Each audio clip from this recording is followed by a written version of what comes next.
Dear wanderer, you've found Luna Lake. I am Myra, guardian of the moon's silent vows.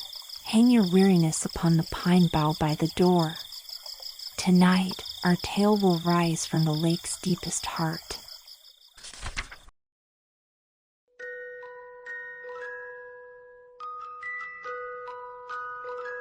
The Emperor's New Clothes. Many years ago, there was an emperor who was so excessively fond of new clothes that he spent all his money in dress. He did not trouble himself in the least about his soldiers, nor did he care to go either to the theater or the chase, except for the opportunities then afforded him for displaying his new clothes.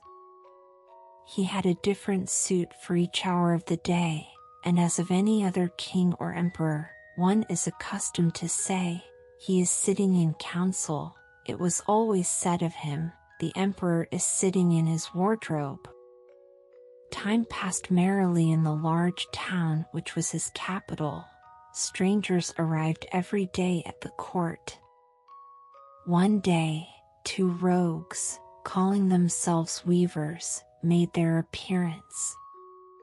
They gave out that they knew how to weave stuffs of the most beautiful colors and elaborate patterns, the clothes manufactured from which should have the wonderful property of remaining invisible to everyone who was unfit for the office he held, or who was extraordinarily simple in character. These must, indeed, be splendid clothes, thought the emperor. Had I such a suit, I might at once find out what men in my realms are unfit for their office, and also be able to distinguish the wise from the foolish. This stuff must be woven for me immediately. And he caused large sums of money to be given to both the weavers in order that they might begin their work directly. So the two pretended weavers set up two looms, and affected to work very busily, though in reality they did nothing at all. They asked for the most delicate silk and the purest gold thread, put both into their own knapsacks, and then continued their pretended work at the empty looms until late at night. I should like to know how the weavers are getting on with my cloth, said the emperor to himself. After some little time had elapsed, he was, however, rather embarrassed when he remembered that a simpleton, or one unfit for his office, would be unable to see the manufacture. To be sure, he thought he had nothing to risk in his own person, but yet, he would prefer sending somebody else to bring him intelligence about the weavers and their work, before he troubled himself in the affair. All the people throughout the city had heard of the wonderful property the cloth was to possess, and all were anxious to learn how wise, or how ignorant, their neighbors might prove to be. I will send my faithful old minister to the weavers, said the emperor at last. After some deliberation, he will be best able to see how the cloth looks, for he is a man of sense, and no one can be more suitable for his office than B is. So the faithful old minister went into the hall, where the knaves were working with all their might, at their empty looms. What can be the meaning of this? Thought the old man, opening his eyes very wide. I cannot discover the least bit of thread on the looms. However, he did not express his thoughts aloud. The impostors requested him very courteously to be so good as to come nearer their looms, and then asked him whether the design pleased him, and whether the colors were not very beautiful, at the same time pointing to the empty frames. The poor old minister looked and looked. He could not discover anything on the looms, for a very good reason, viz., there was nothing there. What, thought he again? Is it possible that I am a simpleton? I have never thought so myself, and no one must know it now if I am so. Can it be that I am unfit for my office? No, that must not be said either. I will never confess that I could not see the stuff. Well, Sir Minister, said one of the knaves, still pretending to work. You do not say whether the stuff pleases you. Oh, it is excellent, replied the old minister, looking at the loom through his spectacles. This pattern, and the colors, yes, I will tell the emperor without delay, how very beautiful I think them. We shall be much obliged to you, said the impostors, and then they named the different colors and described the pattern of the pretended stuff. The old minister listened attentively to their words, in order that he might repeat them to the emperor, and then the knaves asked for more silk and gold, saying that it was necessary to complete what they had begun. However, they put all that was given them into their knapsacks, and continued to work with as much apparent diligence as before at their empty looms. The emperor now sent another officer of his court to see how the men were getting on, and to ascertain whether the cloth would soon be ready. It was just the same with this gentleman as with the minister. He surveyed the looms on all sides, but could see nothing at all but the empty frames. Does not the stuff appear as beautiful to you as it did to my lord the minister? Asked the impostors of the emperor's second ambassador, at the same time making the same gestures as before, and talking of the design and colors which were not there. I certainly am not stupid, thought the messenger. It must be that I am not fit for my good, profitable office. That is very odd, however, no one shall know anything about it. And accordingly he praised the stuff he could not see, and declared that he was delighted with both colors and patterns. Indeed, please your imperial majesty, said he to his sovereign when he returned, the cloth which the weavers are preparing is extraordinarily magnificent. The whole city was talking of the splendid cloth which the emperor had ordered to be woven at his own expense. And now the emperor himself wished to see the costly manufacture, while it was still in the loom. Accompanied by a select number of officers of the court, among whom were the two honest men who had already admired the cloth, he went to the crafty impostors, who, as soon as they were aware of the emperor's approach, went on working more diligently than ever, although they still did not pass a single thread through the looms. Is not the work absolutely magnificent? Said the two officers of the crown, already mentioned. If your majesty will only be pleased to look at it. What a splendid design! What glorious colors! And at the same time they pointed to the empty frames, for they imagined that everyone else could see this exquisite piece of workmanship. How is this? Said the emperor to himself. I can see nothing. This is indeed a terrible affair. Am I a simpleton, or am I unfit to be an emperor? That would be the worst thing that could happen. Oh, the cloth is charming, said he aloud. It has my complete approbation.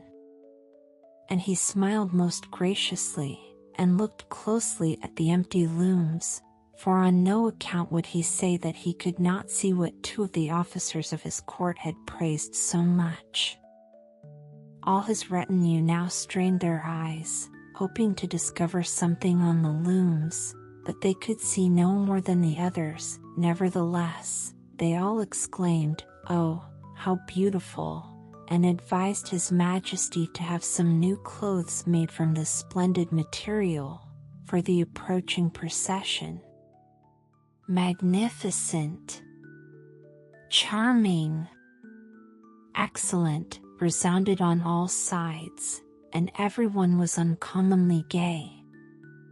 The emperor shared in the general satisfaction, and presented the impostors with the ribbon of an order of knighthood to be worn in their buttonholes, and the title of gentlemen weavers.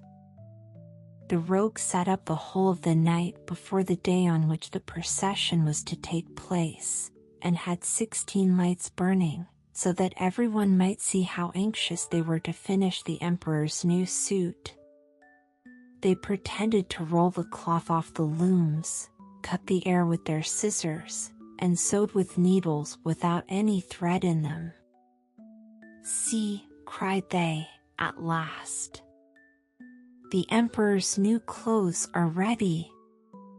And now the emperor, with all the grandees of his court, came to the weavers, and the rogues raised their arms, as if in the act of holding something up, saying, "Here are your Majesty's trousers. Here is the scarf. Here is the mantle. The whole suit is as light as a cobweb. One might fancy one has nothing at all on, when dressed in it. That, however, is the great virtue of this delicate cloth." "Yes, indeed," said all the courtiers, although not one of them could see anything of this exquisite manufacture. "If your Imperial Majesty will be graciously pleased to take off your clothes, we will fit on the new suit, in front of the looking-glass." The emperor was accordingly undressed, and the rogues pretended to array him in his new suit, the emperor turning round, from side to side, before the looking-glass.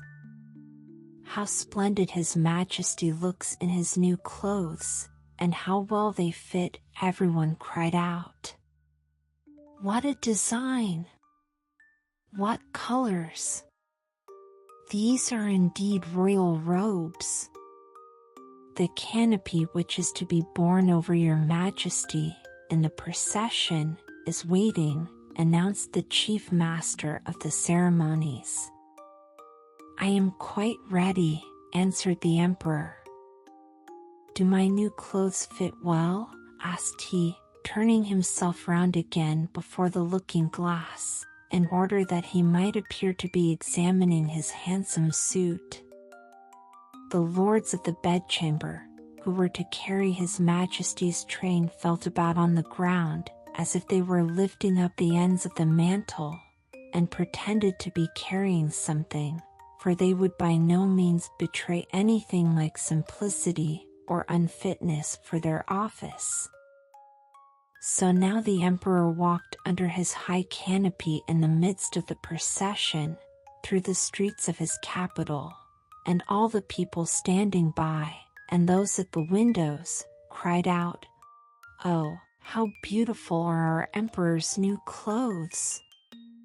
What a magnificent train there is to the mantle, and how gracefully the scarf hangs!"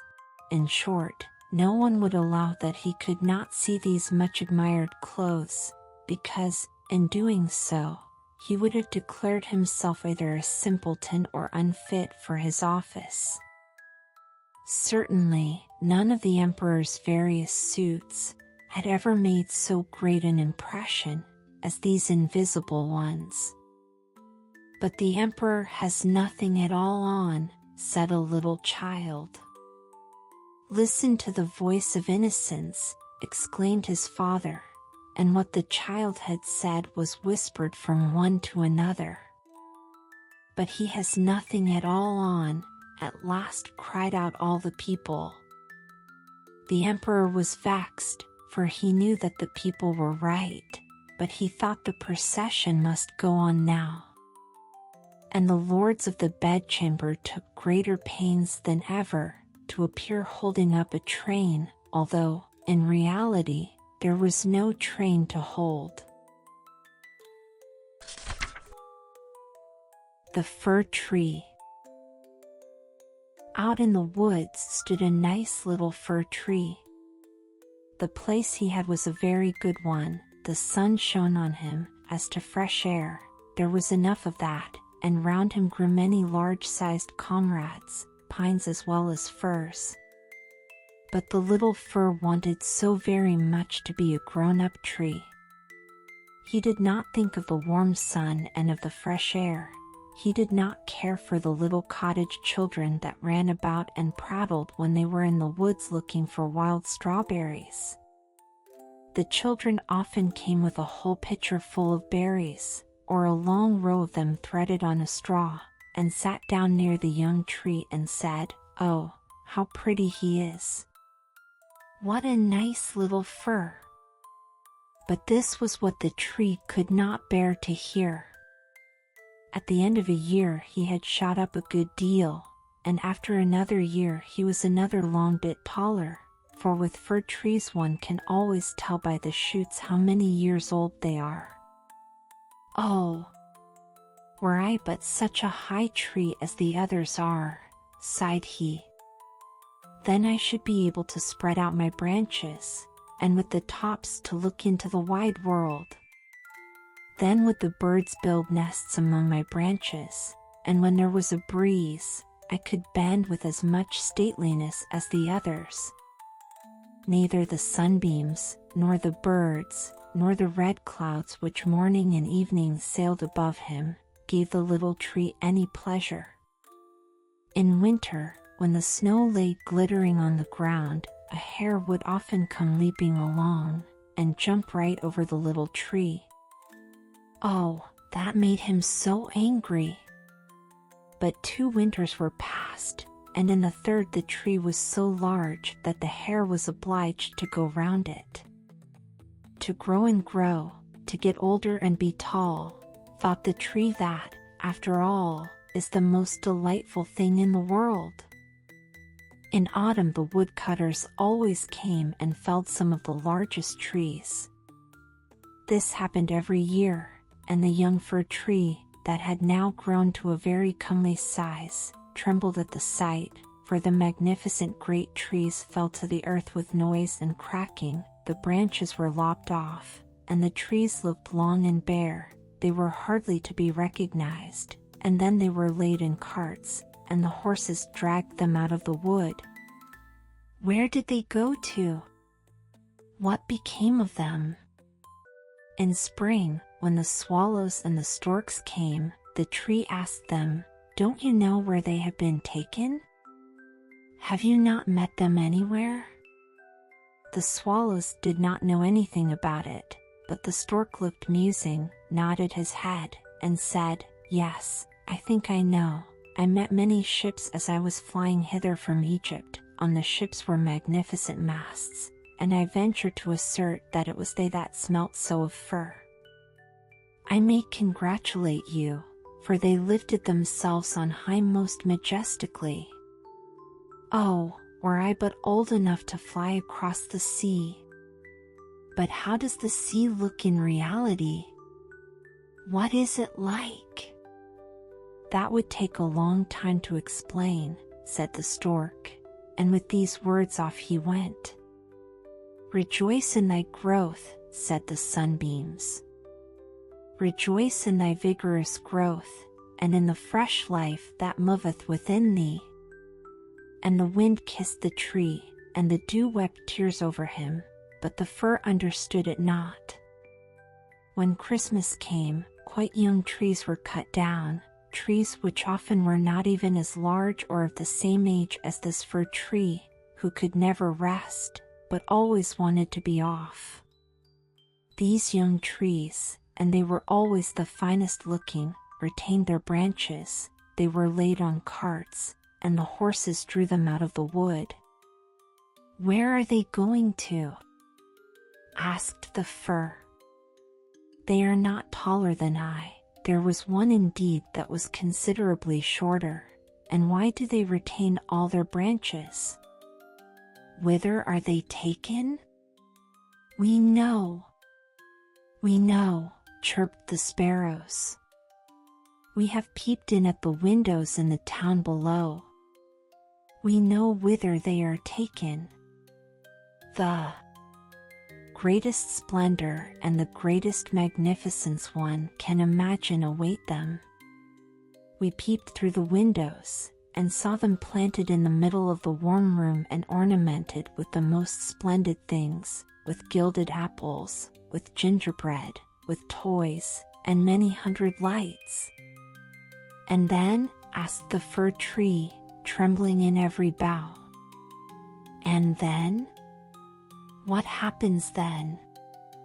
We did not see anything more. It was incomparably beautiful. I would fain know if I am destined for so glorious a career, cried the tree, rejoicing. That is still better than to cross the sea. What a longing do I suffer! Were Christmas but come! I am now tall, and my branches spread like the others that were carried off last year. Oh! Were I but already on the cart! Were I in the warm room with all the splendor and magnificence? Yes, then something better, something still grander, will surely follow, or wherefore should they thus ornament me? Something better, something still grander must follow, but what? Oh, how I long, how I suffer!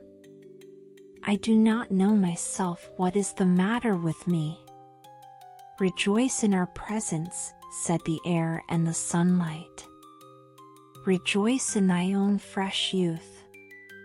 But the tree did not rejoice at all.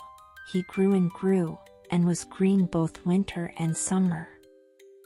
People that saw him said, "What a fine tree," and towards Christmas he was one of the first that was cut down. The axe struck deep into the very pith. The tree fell to the earth with a sigh. He felt a pang, it was like a swoon. He could not think of happiness, for he was sorrowful at being separated from his home, from the place where he had sprung up. He well knew that he should never see his dear old comrades, the little bushes and flowers around him, anymore, perhaps not even the birds. The departure was not at all agreeable. The tree only came to himself when he was unloaded in a courtyard with the other trees, and heard a man say, "That one is splendid. We don't want the others." Then 2 servants came in rich livery and carried the fir tree into a large and splendid drawing room. Portraits were hanging on the walls, and near the white porcelain stove stood 2 large Chinese vases with lions on the covers. There, too, were large easy chairs, silken sofas, large tables full of picture books and full of toys, worth hundreds and hundreds of crowns, at least the children said so. And the fir tree was stuck upright in a cask that was filled with sand, but no one could see that it was a cask, for green cloth was hung all round it, and it stood on a large gaily colored carpet. Oh! How the tree quivered! What was to happen?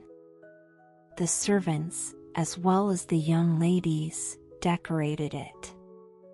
On one branch there hung little nets cut out of colored paper, and each net was filled with sugar plums, and among the other boughs gilded apples and walnuts were suspended, looking as though they had grown there, and little blue and white tapers were placed among the leaves.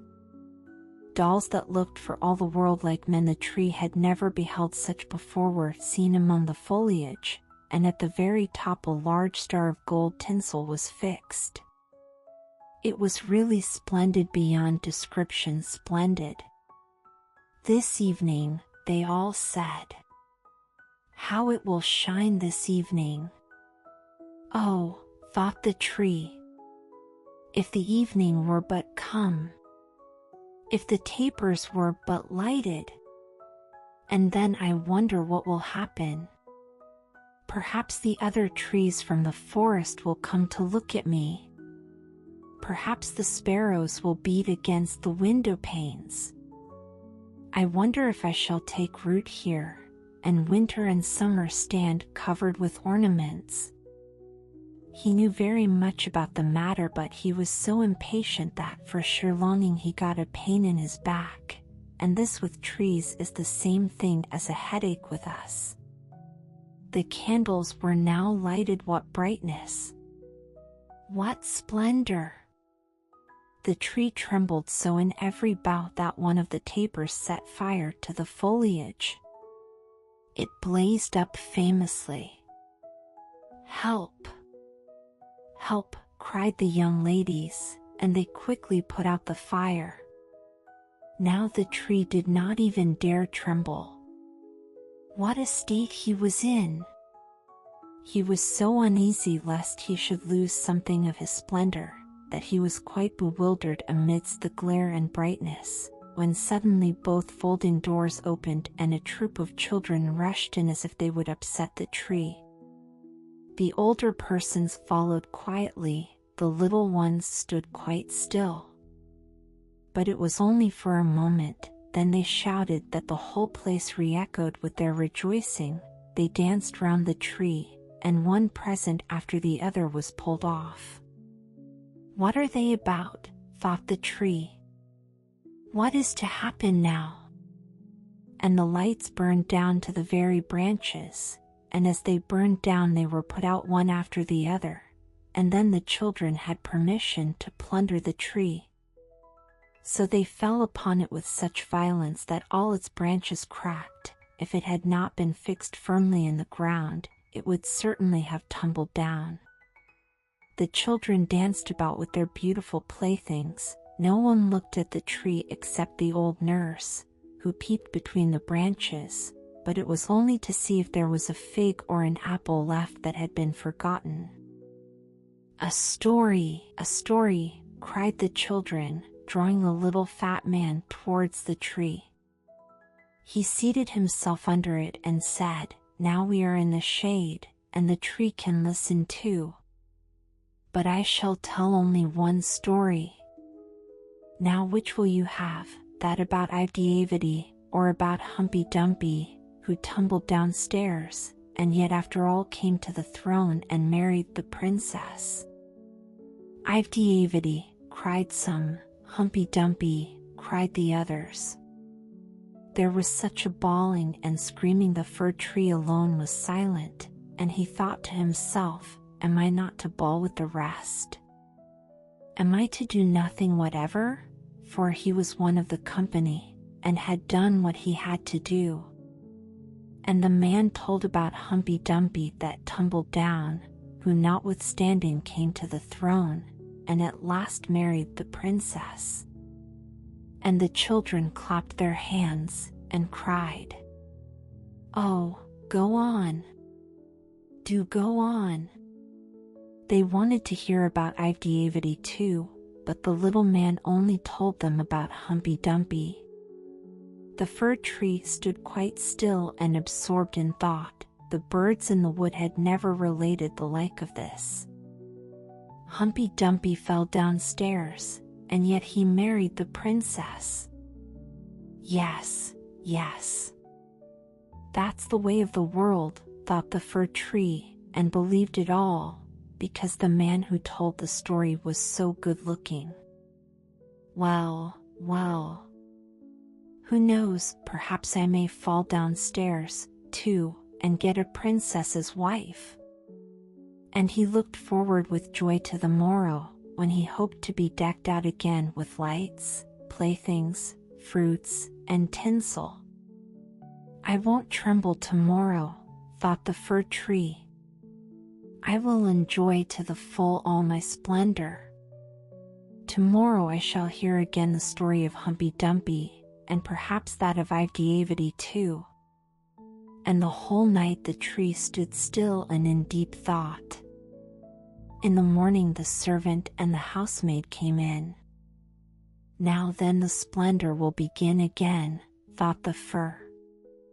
But they dragged him out of the room, and up the stairs into the loft, and here, in a dark corner, where no daylight could enter, they left him. "What's the meaning of this?" thought the tree. "What am I to do here? What shall I hear now, I wonder?" And he leaned against the wall, lost in reverie. Time enough had he too for his reflections. 4 days and nights passed on, and nobody came up, and when at last somebody did come, it was only to put some great trunks in a corner, out of the way. There stood the tree quite hidden. It seemed as if he had been entirely forgotten. "'Tis now winter out of doors," thought the tree. "The earth is hard and covered with snow. Men cannot plant me now, and therefore I have been put up here under shelter till the springtime comes." How thoughtful that is! How kind man is, after all! If it only were not so dark here, and so terribly lonely! Not even a hare! And out in the woods it was so pleasant, when the snow was on the ground, and the hare leaped by, yes, even when he jumped over me, but I did not like it then. It is really terribly lonely here. "Squeak! Squeak!" said a little mouse, at the same moment, peeping out of his hole. And then another little one came. They snuffed about the fir tree, and rustled among the branches. "It is dreadfully cold," said the mouse. "But for that, it would be delightful here, old fir, wouldn't it?" "I am by no means old," said the fir tree. "There's many a one considerably older than I am." "Where do you come from?" asked the mice, "and what can you do?" They were so extremely curious. "Tell us about the most beautiful spot on the earth." "Have you never been there? Were you never in the larder, where cheeses lie on the shelves, and hams hang from above, where one dances about on tallow candles, that place where one enters lean, and comes out again fat and portly?" "I know no such place," said the tree. "But I know the wood, where the sun shines and where the little birds sing." And then he told all about his youth, and the little mice had never heard the like before, and they listened and said, "Well, to be sure! How much you have seen! How happy you must have been!" "I," said the fir tree, thinking over what he had himself related. "Yes, in reality those were happy times." And then he told about Christmas Eve, when he was decked out with cakes and candles. "Oh," said the little mice, "how fortunate you have been, old fir tree." "I am by no means old," said he. "I came from the wood this winter. I am in my prime, and am only rather short for my age." "What delightful stories you know," said the mice, and the next night they came with 4 other little mice, who were to hear what the tree recounted, and the more he related, the more he remembered himself, and it appeared as if those times had really been happy times. "But they may still come, they may still come." Humpy Dumpy fell downstairs, and yet he got a princess, and he thought at the moment of a nice little birch tree growing out in the woods, to the fir, that would be a real charming princess. "Who is Humpy Dumpy?" asked the mice. So then the fir tree told the whole fairy tale, for he could remember every single word of it, and the little mice jumped for joy up to the very top of the tree. Next night 2 more mice came, and on Sunday 2 rats even, but they said the stories were not interesting, which vexed the little mice, and they, too, now began to think them not so very amusing either. "Do you know only one story?" asked the rats. "Only that one," answered the tree. "I heard it on my happiest evening, but I did not then know how happy I was." It is a very stupid story. Don't you know one about bacon and tallow candles? Can't you tell any larder stories? No, said the tree. Then goodbye, said the rats, and they went home. At last the little mice stayed away also, and the tree sighed. After all, it was very pleasant when the sleek little mice sat round me and listened to what I told them. Now that too is over. But I will take good care to enjoy myself when I am brought out again. But when was that to be? Why, one morning there came a quantity of people and set to work in the loft. The trunks were moved, the tree was pulled out and thrown rather hard, it is true, down on the floor, but a man drew him towards the stairs, where the daylight shone. Now a merry life will begin again, thought the tree. He felt the fresh air, the first Sundayman. Now he was out in the courtyard. All passed so quickly, there was so much going on around him, the tree quite forgot to look to himself. The court adjoined a garden, and all was in flower. The roses hung so fresh and odorous over the balustrade, the lindens were in blossom, the swallows flew by, and said, "Quirvit! My husband is come," but it was not the fir tree that they meant.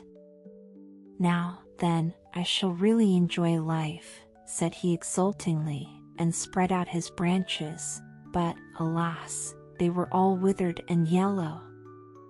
It was in a corner that he lay, among weeds and nettles. The golden star of tinsel was still on the top of the tree, and glittered in the sunshine. In the courtyard some of the merry children were playing who had danced at Christmas round the fir tree, and were so glad at the sight of him. One of the youngest ran and tore off the golden star. "Only look what is still on the ugly old Christmas tree," said he, trampling on the branches, so that they all cracked beneath his feet. And the tree beheld all the beauty of the flowers, and the freshness in the garden. He beheld himself, and wished he had remained in his dark corner in the loft. He thought of his first youth in the wood, of the merry Christmas Eve, and of the little mice who had listened with so much pleasure to the story of Humpy Dumpy. "'Tis over, 'tis past," said the poor tree.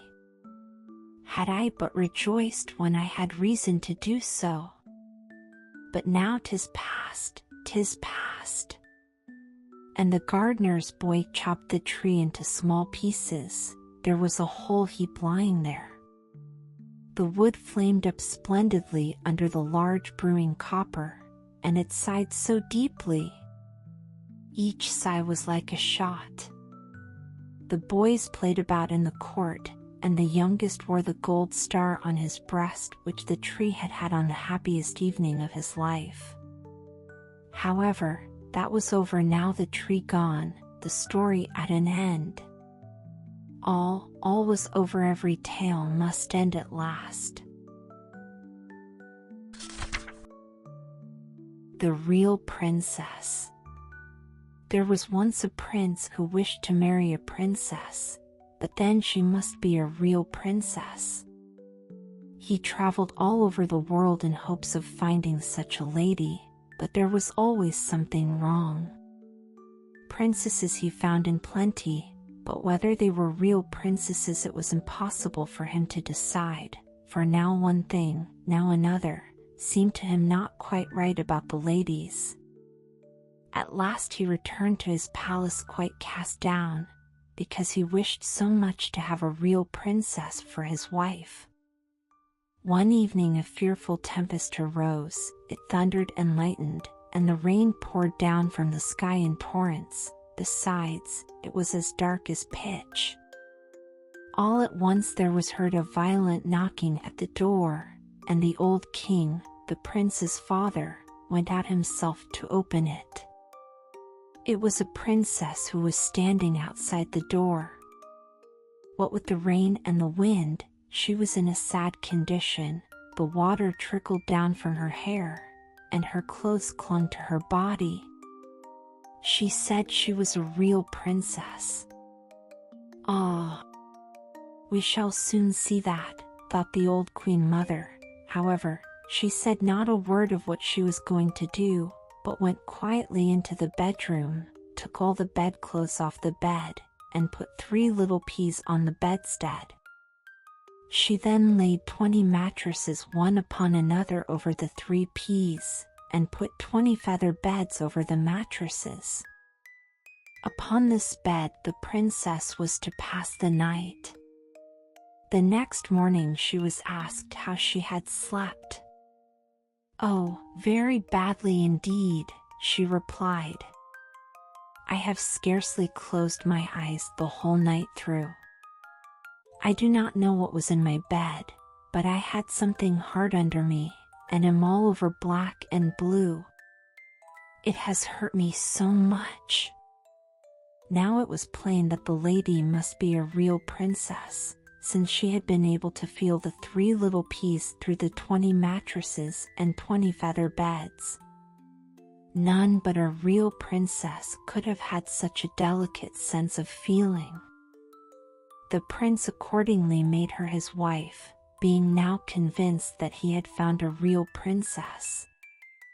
The 3 peas were however put into the cabinet of curiosities, where they are still to be seen, provided they are not lost.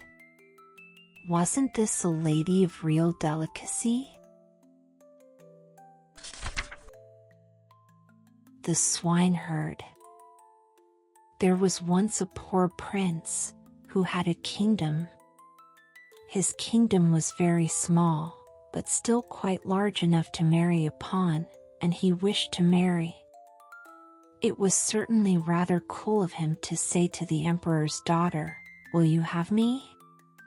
But so he did, for his name was renowned far and wide, and there were 100 princesses who would have answered, "Yes, and thank you kindly." We shall see what this princess said. Listen. It happened that where the prince's father lay buried, there grew a rose tree, a most beautiful rose tree, which blossomed only once in every 5 years, and even then bore only 1 flower, but that was a rose. It smelt so sweet that all cares and sorrows were forgotten by him who inhaled its fragrance. And furthermore, the prince had a nightingale, who could sing in such a manner that it seemed as though all sweet melodies dwelt in her little throat. So the princess was to have the rose, and the nightingale, and they were accordingly put into large silver caskets, and sent to her. The emperor had them brought into a large hall, where the princess was playing at visiting, with the ladies of the court, and when she saw the caskets with the presents, she clapped her hands for joy. "Ah, if it were but a little pussy cat," said she, but the rose tree, with its beautiful rose, came to view. "Oh, how prettily it is made," said all the court ladies. "It is more than pretty," said the emperor, "it is charming." But the princess touched it, and was almost ready to cry. "Fie, Papa," said she. "It is not made at all, it is natural.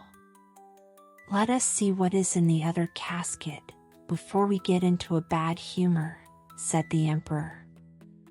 So the nightingale came forth and sang so delightfully that at first no one could say anything ill-humored of her. "Superbe! Charmant!" exclaimed the ladies, for they all used to chatter French, each one worse than her neighbor. "How much the bird reminds me of the musical box that belonged to our blessed empress," said an old knight. "Oh yes. These are the same tones, the same execution." "Yes. Yes," said the emperor, and he wept like a child at the remembrance. "I will still hope that it is not a real bird," said the princess. Yes, it is a real bird, said those who had brought it. Well then let the bird fly, said the princess, and she positively refused to see the prince.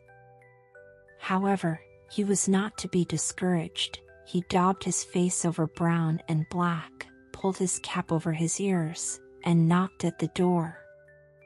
"Good day to my lord, the emperor," said he. "Can I have employment at the palace?" "Why, yes," said the emperor. "I want someone to take care of the pigs, for we have a great many of them." So the prince was appointed imperial swineherd. He had a dirty little room close by the pigsty, and there he sat the whole day and worked. By the evening he had made a pretty little kitchen pot. Little bells were hung all round it, and when the pot was boiling, these bells tinkled in the most charming manner, and played the old melody. Du lieber Augustine, alles ist weg, weg, weg. Ah, dear Augustine, all is gone, gone, gone. But what was still more curious, whoever held his finger in the smoke of the kitchen pot immediately smelt all the dishes that were cooking on every hearth in the city. This, you see, was something quite different from the rose. Now the princess happened to walk that way, and when she heard the tune, she stood quite still, and seemed pleased, for she could play Lieber Augustine. It was the only piece she knew, and she played it with one finger. "Why, there is my piece," said the princess. "That swineherd must certainly have been well educated. Go in and ask him the price of the instrument." So one of the court ladies must run in. However, she drew on wooden slippers first. "What will you take for the kitchen pot?" said the lady. "I will have 10 kisses from the princess," said the swineherd. "Yes, indeed," said the lady. "I cannot sell it for less," rejoined the swineherd. "He is an impudent fellow," said the princess, and she walked on, but when she had gone a little way, the bells tinkled so prettily. "Ach! Du lieber Augustine, alles ist weg, weg, weg." "Stay," said the princess. "Ask him if he will have 10 kisses from the ladies of my court." "No, thank you," said the swineherd. 10 kisses from the princess, or I keep the kitchen pot myself." "That must not be either," said the princess. "But do you all stand before me that no one may see us?" And the court ladies placed themselves in front of her, and spread out their dresses. The swineherd got 10 kisses, and the princess the kitchen pot. That was delightful. The pot was boiling the whole evening, and the whole of the following day. They knew perfectly well what was cooking at every fire throughout the city. From the chamberlains to the cobblers, the court ladies danced and clapped their hands. "We know who has soup, and who has pancakes for dinner today, who has cutlets, and who has eggs." "How interesting!" "Yes, but keep my secret, for I am an emperor's daughter." The swineherd, that is to say the prince, for no one knew that he was other than an ill-favored swineherd, let not a day pass without working at something. He at last constructed a rattle, which, when it was swung round, played all the waltzes and jig tunes which have ever been heard since the creation of the world. "Ah, that is superbe," said the princess when she passed by. "I have never heard prettier compositions. Go in and ask him the price of the instrument, but mind, he shall have no more kisses." "He will have 100 kisses from the princess," said the lady who had been to ask. I think he is not in his right senses, said the princess, and walked on, but when she had gone a little way, she stopped again. One must encourage art, said she. I am the emperor's daughter. Tell him he shall, as on yesterday, have 10 kisses from me, and may take the rest from the ladies of the court. Oh, but we should not like that at all, said they. What are you muttering? Asked the princess. If I can kiss him, surely you can. Remember that you owe everything to me. So the ladies were obliged to go to him again. 100 kisses from the princess, said he, or else let everyone keep his own. Stand round, said she, and all the ladies stood round her whilst the kissing was going on. What can be the reason for such a crowd close by the pigsty? Said the emperor, who happened just then to step out on the balcony. He rubbed his eyes, and put on his spectacles. They are the ladies of the court. I must go down and see what they are about. So he pulled up his slippers at the heel, for he had trodden them down. As soon as he had got into the courtyard, he moved very softly, and the ladies were so much engrossed with counting the kisses, that all might go on fairly, that they did not perceive the emperor. He rose on his tiptoes. What is all this? Said he, when he saw what was going on, and he boxed the princess's ears with his slipper, just as the swineherd was taking the 86th kiss. March out, said the emperor, for he was very angry, and both princess and swineherd were thrust out of the city. The princess now stood and wept, the swineherd scolded, and the rain poured down. Alas! Unhappy creature that I am, said the princess. If I had but married the handsome young prince. Ah! How unfortunate I am! And the swineherd went behind a tree, washed the black and brown color from his face, threw off his dirty clothes, and stepped forth in his princely robes. He looked so noble that the princess could not help bowing before him. I am come to despise thee, said he. Thou wouldst not have an honorable prince. Thou couldst not prize the rose and the nightingale, but thou wast ready to kiss the swineherd for the sake of a trumpery plaything. Thou art rightly served. He then went back to his own little kingdom, and shut the door of his palace in her face. Now she might well sing. Du lieber Augustine, alles ist weg, weg, weg. Dear voyagers of the ear, our tale-filled journey has gently unfurled its final chapter. Now, let your body soften into cloud-like mattresses. Allow your breath to drift weightlessly into pillows as we set sail upon a thoughtless odyssey of sonic waves. Next, flowing into your senses is brainwave lullaby music. When harmonies bloom, imagine yourself descending into a velvety ocean of starlit skies, each note a sculpted whisper of melatonin. Good night. May you gather 1,000 glowing dream fireflies within the shimmering nets of pi wave frequencies.